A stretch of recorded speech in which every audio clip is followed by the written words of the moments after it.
Hello, everyone. Welcome to Reading the Room, a literary podcast featuring author interviews and discussions with bookish content creators. My name is Jaylen, and I am joined today by CJ Reeds, friend of the pod, in the first ever in person pod.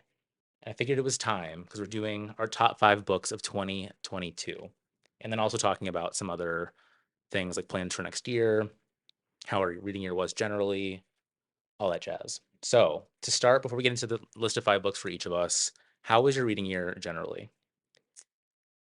First of all, thanks for having me. Can't believe I'm the inaugural in-person It guest. had to be you. Yeah, so thrilled. It wasn't the best, I'm gonna be honest with Okay. you. Uh, I actually watched my 2021 best of book video that I did on YouTube last year, and I Mm. was kind of astounded on what a heavy hitter year I had in 2021. I think I had a lot of tumultuous life change, did a big old cross country move, that'll do it to you. Yeah, Have been doing a lot of house projects and stressed at work. So I've read about half of the amount that I did last year, gotcha. clocking in around like 58 books, and I was well over 100 in 2021. Kind of a tumultuous reading year for me, not my favorite in recent memory, and I think that is to be expected after us getting out into the world a little bit more because Yeah. 2020 and 2021 were so insular and we read so much more, I think, as a country, or at least a bookish country. So yeah, not so hot, kind of mid. So a lot of life changes for you. You started a business. I don't know if you mentioned that as well. Sunny's Book Truck. Did you hmm mention that already? I did not mention it, but Okay. started a business that has sucked up a lot of my free time too. But time well spent for sure. But I Yeah. mean, it is interesting thinking about like myself when I was getting into booktube and stuff, like reading felt like newly exciting for me because I knew I had a new platform to explore what I'm doing. Yeah, I don't know. I know some friends of ours, like Alex, has re-examined what reading means for him, and so like this year, I read I think a little over 100 books, so it was kind of like on par for me. A lot of good stuff for me as well. But I've been thinking a lot about like what it means to read novels and stories, and I think those questions will still linger next year. Do you think like in terms of the books that you read this year, do you think some of it has to do with the quality of the books, or is it more so you think like the personal things in your life? I think it's the quality a little bit. I think I was trying to read a little bit broader, Hmm. and that kind of went against me. I was kind of trying to actively pick things that I necessarily wouldn't love, which is Hmm. a weird thing to say, but I was trying to read more diversely, whatever that means. And that meant across genres, like in the backlist, just trying to Yeah. not read as many new releases. Because I will say my 2021 best of was very much so new release heavy. And that is something I still want to try to like push up against because I think reading something that's so framed by the current market and like what is selling and what publishing is doing does feel kind of icky to me. Yeah. Um, but it didn't really net out for me when I tried to actively, course correct that and not be such a consumer of the current times. Yeah, I mean, I kind of relate to that too because I read a lot of books that were published this year, and I do think a lot of my enjoyment with reading comes with like the excitement around seeing them with like friends online or seeing people talk about it, having new critical pieces come out. Oh, but yeah, I remember saying I remember saying like in the group chat this year that I was like CJ loves picking books that like are DNFable, like generally, Yeah. and I actually commend that though because I feel like I kind of play it safe. I have to do like my look online to see what people are saying about something, kind of understand what it's about, and then I pick it up. But I would love to, be a little bit more, as many readers feel, be more exploratory in that. And I Um, did DNF a lot this year. yeah. Like I picked a lot of stuff up and immediately put it down. So I didn't even read really 60 books. It's definitely much less than that counting my DNFs. I mean, I need to be a little bit more liberal with DNFs too. I've had a couple books that I finished this year that didn't like. Would have had time more well spent elsewhere. I Mhm. think, But so I guess going into the new year, what is your goal for reading or thoughts on it generally? Yeah, it's interesting because I'm actively trying to frame up the Sunny's Book Club, which is a monthly book club I run online, picking from new and backlist titles. I'm trying to firm that up for this year and make my plan of attack and really streamline it so everyone has the best experience. And I'm actually like gathering data on what that means for people right now. So that's like one part of my work reading for 2023 is making the book club appeal to the most people it can while still being like rooted in a unique offering that only Sunnies can give. Like, I'm not Mhm, trying to be Reese's Book Club by any means, but I'm still trying to, like, alternate monthly genre-wise or topic-wise to keep it fresh and keep it, like, interesting and serve people books that they might not have come across. So that's definitely a big focus. And then my personal focus, I wanna continue reading slowly. I think the 50 mark is more than reasonable for me. I don't know if I will ever read 100 books again unless there's a pandemic, and that's really all I have. I kinda also have one last loose goal of wanting to read more nonfiction. It mhm, shocked me when I was looking through my Goodreads about how little I read this year, so I wanna kinda course correct that moving forward because it was an abnormally small amount in 2022, I think, and I think that's because fiction is definitely my comfort space, and that's kind of what I was craving this year mostly. mhm. Yeah, same for me. I barely read any nonfiction. I have one in my top 5, and I tend to really find that I liked, like, the nonfiction that I read, particularly criticism. Okay, so let's get into the top 5. So I did mine based on categories that CJ used in a recent post that I found very helpful for me to trim down, like, my top 15 and top 10, and so now I have these 5 that I think are very representative of my reading. But how did you do your top 5? Random style. Okay, I Yeah, like it. I did it based on what moved me the most. Okay, Yeah, I and like what, that like, metric. will stay with me the most, I think. Yeah. Okay. And so what is your division of like fiction and nonfiction for that? I have 1 piece of nonfiction and 4 pieces of fiction. Interesting. Okay. So do you want to do like 5 till number 1 or That's what I'm gonna do. okay. Yeah. I can do that with these too, even though they're categorized. You go first. I have to go The guest first, does the okay. honors. So, in 5th place is Death by Landscape by Elvia Wilk. This is a collection of essays put out by Soft Skull this year. It's about climate crisis, it's about surviving the Anthropocene. It also looks at a lot of theory on both feminism and gender and sexuality and topics like the climate crisis as well. And I thought it was so incredibly original and like created in a lab for me. It looks at like feminist film and all of these different intersections of media and the way we move through like consuming media. And then the way the book is structured, it takes on this really kind of like meta narrative twist at the end. And the author really begins interrogating what it means to write, what it means to write as a practice, especially in these times of so much uncertainty and collapse. It introduced me to like an incredible amount of backlist books that I can't wait to get to, different thinkers I haven't been exposed to, and I found this is one of the Sunny's book club picks that I selected this year. I found it was my favorite discussion by far for the book club was about this title. It had so much to unpack, and I gained so much more out of the book by talking about it with other people. So I'm definitely something I'm gonna remember in my future recollections of like most memorable reads. And I love Elvia Wilk. I think she's a true weirdo. And I definitely am gonna keep up with her work You've in read future. a piece of her fiction too, right? Yeah, she has a piece of fiction which is climate fiction called Oval, and it's basically the premise is she lives in this kind of manufactured eco greenhouse in Berlin on top of a fake mountain, and it's so zany, so incredibly singular and unique in its premise, and I had a ton of fun reading that too, so I recommend that for similar themes, but in a more fiction setting. Okay, cool. Yeah, and I need to read Death by Landscape. I own it. For some reason that month for Sundays, I didn't finish it. I like started it and then I was reading other things, but I think with my love of lit crit this year, that is one that I'm kind of pissed that I didn't read because I think I would dig it. 'Cause I know it also mentions like Otessa in there, who I love. Yeah, there's like a whole takedown, not even a takedown, like a praising of Death in Her Hands, which is Yeah, your favorite, and the movie Melancholia is mentioned in it. There's just so much good, thinky,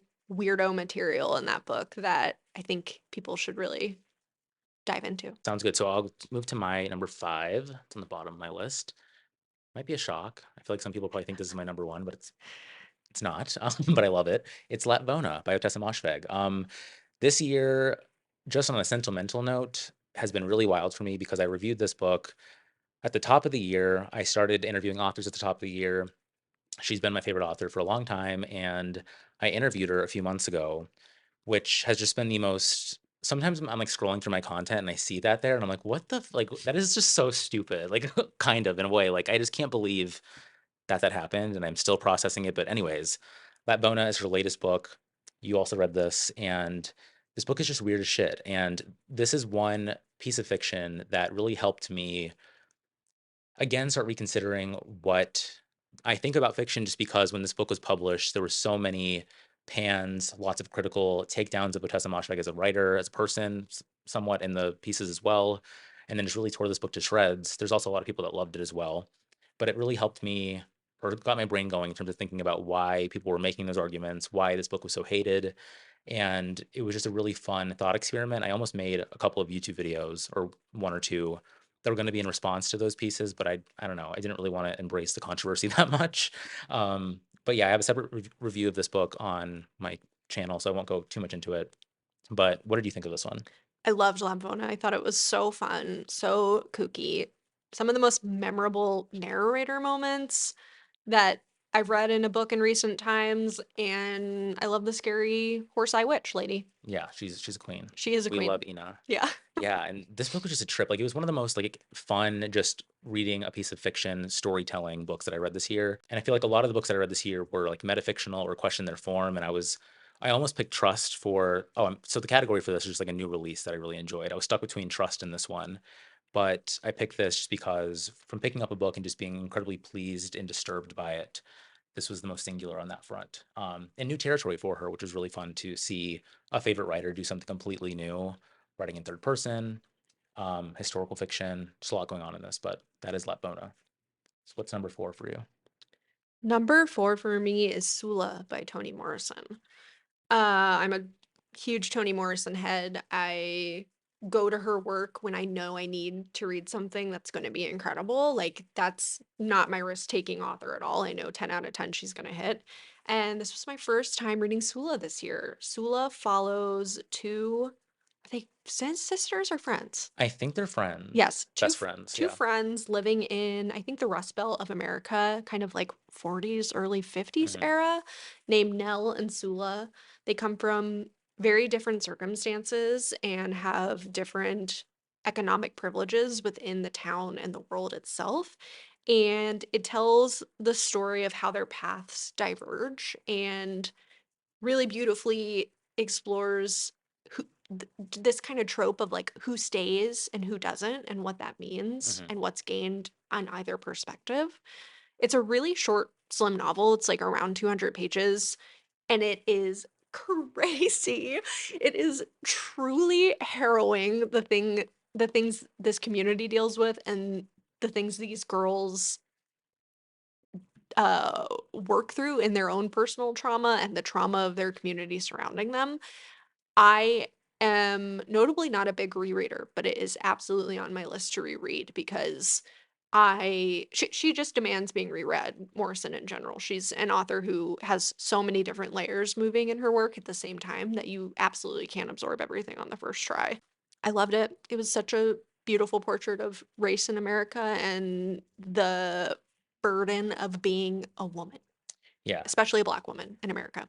Yeah. Sula, the character, like her characterization in that book, particularly of Sula, and like the kind of horror elements that she puts in the book were really surprising to me. It was my first Morrison I ever read fiction, the only fiction Morrison I ever read, and it's going to be in my top 15. Spoiler alert! When I do like the classic YouTube video of that, but I also loved it, and some of the best death scenes that I've ever read like in my life. I Yeah. won't say who, but there's a lot going on in that book, so I agree. It slaps for sure.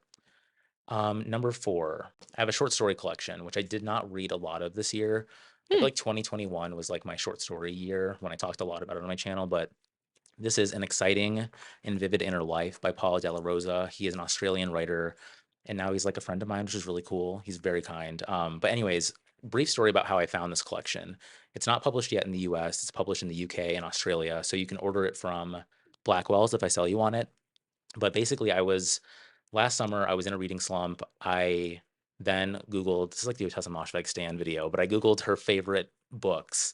And one of them was You Were Having a Good Time by Amy Barradale. And I read it, I loved it. And then I looked on YouTube to see if anyone talked about it at all. And I found Paul Della Rosa gave an interview, Granta, and he talked about one of the stories in there. And he also gave an interview about one of his own stories. And I just found him instantly like really interesting and seemed to have similar inclinations in his writing or similar preoccupations that I was really interested in. And so I've been waiting for this to come out, and it came out, and it is so, so good. And just like the brief way of selling this, I feel like there's so much more nuance I could add to talking about this book, but it does feel very like queer moshfag, which is me as a gay man who loves her.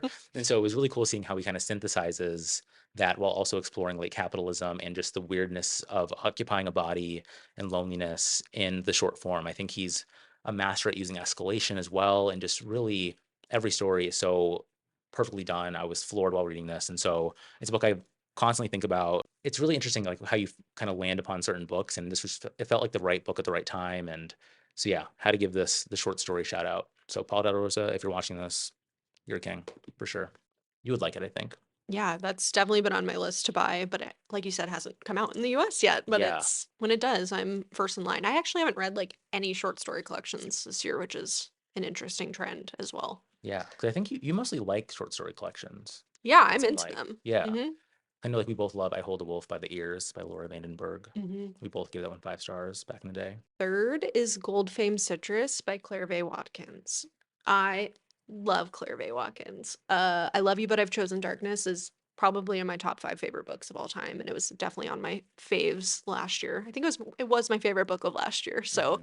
she's made her reappearance, and this is her first novel she actually came out with. So I'm moving through her backlist and going in reverse order, but this is a piece of climate fiction. I love climate fiction. You do. I don't know what to tell you. I do. Thinking about the end of the world at all I times. am. I am constantly like trying to read as much material about this subject as I can because I think it's maybe going to somehow buoy me through the end times. I don't know what the preoccupation is there, but I just think it's so rife for exploring like human connection not only to one another but to the earth and what is more esoteric and like primed for people contemplating the deep shit than that.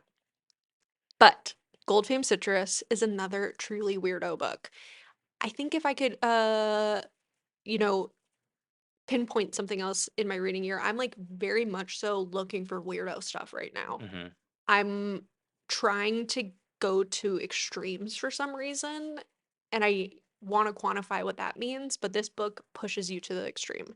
You follow a woman named Luz who is a ex pageant star, and the world has ended as we know it. Los Angeles is a barren wasteland, and a lot of people have fled it and made a community in the Mojave Desert. And it explores Luz's relationship to a man, a commune, a child, and there's a lot of like espionage and secret relationships forming along the way, paired with beautiful, heartbreaking nature writing about the desert, which is like always a tick in my box of people being able to conjure that space really well. I almost want to leave it at that so you can have your own experience of the book because it is truly so roller coastery of where it takes you and the conclusions it lands at. But if you like climate fiction, despair, women being way too in their heads, and beautiful portraits of the Sonoran Desert, Mojave Desert, excuse me, read it. Okay, sick. I need to try another of hers. I documented on the channel that I did not love. I Love You, But I've Chosen Darkness, but I He's wrong. wanted to so badly, so I'll give her another shot. Do Yeah. love her. I need to try again. I know she has Battleborn too, which is a story collection that I was considering picking up at some Yeah, I point. actually DNF'd that this year. Oh, really? Okay. Yeah. Interesting. So not all hitters. All right. Claire Bay Watkins. Very plotty. Yeah, if you're in the Plotty. mood Okay. for like a romp, just like buckle up and pick that up. Okay. Sick. All right. I think for number three for me, I'm gonna go with The Horse at Night by Amina Kane. I should also mention these three authors that I've mentioned have all been on my podcast, which is kind of cool too. Slay. But Amina Kane, we love. She wrote Indelicacy, which came out in 2020, I believe. I read it that year and I loved it. This is a book of nonfiction literary criticism, kind of like a diary of sorts, in which Amina Kane explores writing and reading and just like the reader's experience and how she thinks about fiction. So that is like everything I ever want to read about is someone as a writer considering their craft, considering what it means to read books, why we seek escapism, what it means to seek writing that is perfect, or can an imperfect novel still like what is the merit in having imperfections in your novel? She explores all these things in like a bunch of different vignettes, and so it's a really breezy, tiny little book. But I felt like I related to her so much while reading it, and I just felt like this weird connection with her while reading it that is rare for me to find. And so, if you're looking for some literary criticism about reading and writing, this is one that I will always be recommending. And this cover is Gorgina as well. So I think you would love this too. Yeah, I bought it. Oh, you did? Yeah, Okay. I own a copy of it. It's definitely on my list for when I'm in the nonfic mood. Yeah. Definitely vibey. Very like I don't know. It also has like this feeling when you're reading it of like being like in a dim room with like warm lighting and you're just like kind of like in a creative space, sort of. Like I just loved the sort of scene setting that she establishes in a book that's nonfiction, Mm. very similar to Indelicacy, where it's sort of like suspended in time and place and just like vibey, if that makes sense. So Second on my list is Dogs of Summer. I'm forgetting the author's name. Andrea Abro, Andrea Apro. I This was think. another Sunny's pick. So two Sunny's book club picks made it onto my list, which I feel satisfied with. That seems like a good ratio of Hmm. bangers. This book was just really impactful for me and was so visceral and striking. Again, another book that made me feel something in its entirety. We follow two 10-year-old girls who are living in the Canary Islands in Spain as they're navigating puberty, their working class neighborhood, their burgeoning sexuality, initial queer thoughts, their relationship to boys and masculinity and what that looks like. And it's written in a tone that is so striking. I guess I'm going to keep going back to that word. It is unflinchingly raw, explores like a child narrator in a way that's not cloy or saccharine or annoying in any way, which is definitely something that I look out for. I tend to not like child narrators at all. And this was so ingrained in the psyche of a 10-year-old who has seen too much and been exposed too much, but doesn't have the tools or the framework to process any of that information. I truly loved it. It has some kind of magical realism stilts to it that get you in this kind of weird wave of disbelief at the end, which I also kind of like this slight magical realism tint to some of the books that I've been reading recently. And I think it's perfect. Yeah, it's a really great book. It reminded me a lot of like Fernando Melchor. Yeah, I mean, this one was shocking on many levels, but I loved how she also used like the poetic. She like leaned into the child narrator through like a poetic lens to me, like through like the vignettes, and I loved how she did that. It was really one of the most like original books I've read. Like that one sticks out very starkly in my mind this year as well. It didn't make it on my list, but I did really enjoy it. Yeah, and I feel like that's an age you don't see a lot in literature. Like Yeah, 10-year-old girl, there's a million books about teenage girls, but that cusp of being in adolescence is really ripe for material, and I think she executed it really well. yeah, absolutely. That covers a banger too. All right, number two for me. We both love this book. I Mhm. think it is A Minor Chorus by Billy Ray Belcourt. I just read this like 2 weeks ago. And this is another one that on every like I was geeking while reading this book. Like I was obsessed with it.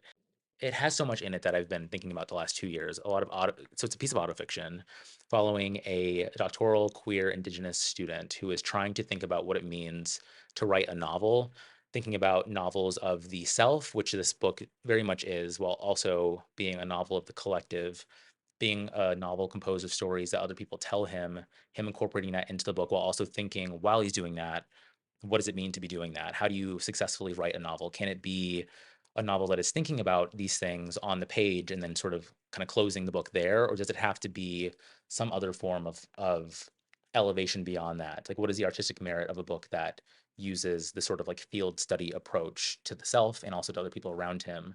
And so there's not a lot of plot in this book, but I loved it for how it explores the self in fiction. That's something I'm always thinking about. And the blend of like theory and queerness in this book as well. Lots of sex writing in here too. It was a perfect like amalgamation of my interests in one book.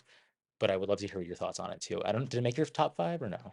It made my top 10 or Okay. 15, I think, but it's not in my top 5. Okay. I really enjoyed that novel as well. Some parts in the beginning, the tone of the absurdity around academia Hmm. was kind of hard for me because I didn't know if the narrator was being sincere in some of these like musings on anti-capitalism, anti-patriarchy, heterosexual thought, Yeah. but it kind of unwinds in a way that isn't as like a caricature of a grad student almost. Like I thought it was successful in the way that it it wrapped up your mind. It wrapped up a summation of a caricature who is in grad school and reading those really heavy theory docs, and that's like the only way they're perceiving the world is Hmm. through this lens that kind of doesn't have any real application in the real world, which is what Totally. the book is about. Like he Yeah. goes back to his community and tries to apply these frameworks, and some of them work and some of them fail, which I think is like the most interesting part about,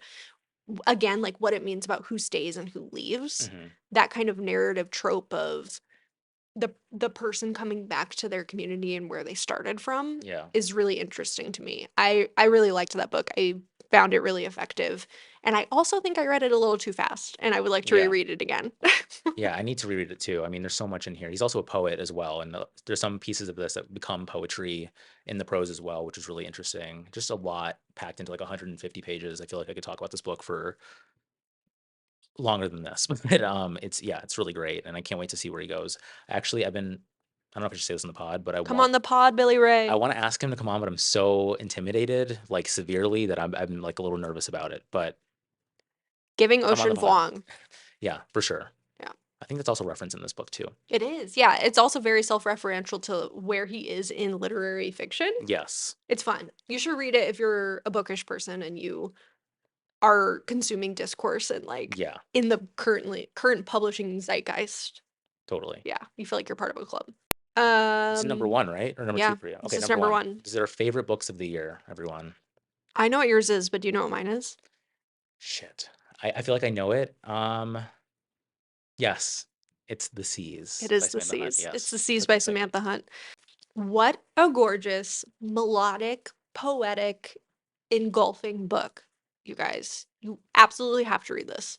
We follow an unnamed narrator who lives in this tiny coastal town in the northeast of America, and it's kind of a boozer, alcoholic filled wasteland town.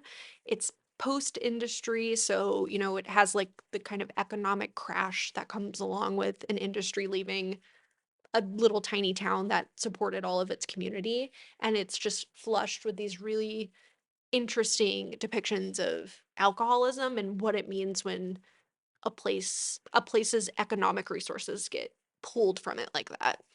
Um, but we also follow our unnamed young narrator who is a young woman around 18, 19, 20, who is convinced she's a mermaid. That might sound cloy and annoying. I promise you it's not. I struggle with a lot of magical realism, but I can tell you that this is like the good kind that you want to be swept away by. Um, she is mostly obsessed with visions of her father, who she is convinced got sent out to sea and is also a mer person of some kind.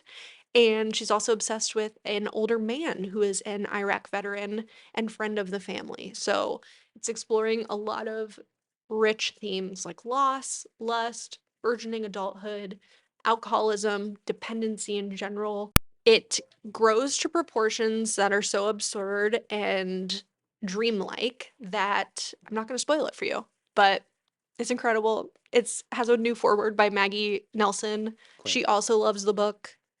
It's a sleeper backlist title that I want more people to read. I have it from the library sitting in my office. And I Okay. also have her nonfiction book called The Unwritten Book. That's Yes. like a blend of like memoir, lit crit, a little bit like like a murder mystery, I think. So she's just an author on my radar. And so now that you love that book so much, I will definitely be reading it. The Unwritten Book, actually, her father was an author and he Oh, died and he okay. started the book and she finishes it. That's sick. See, again, form, Yeah. interesting questions of like, yeah, She's so authorship. smart. It was so smart. You have to read it. Okay, Samantha Hunt on my radar. Last one here, my favorite book of the year. This one kinda took me by surprise, and I don't this book is just something that really just, like, completely wrecked me.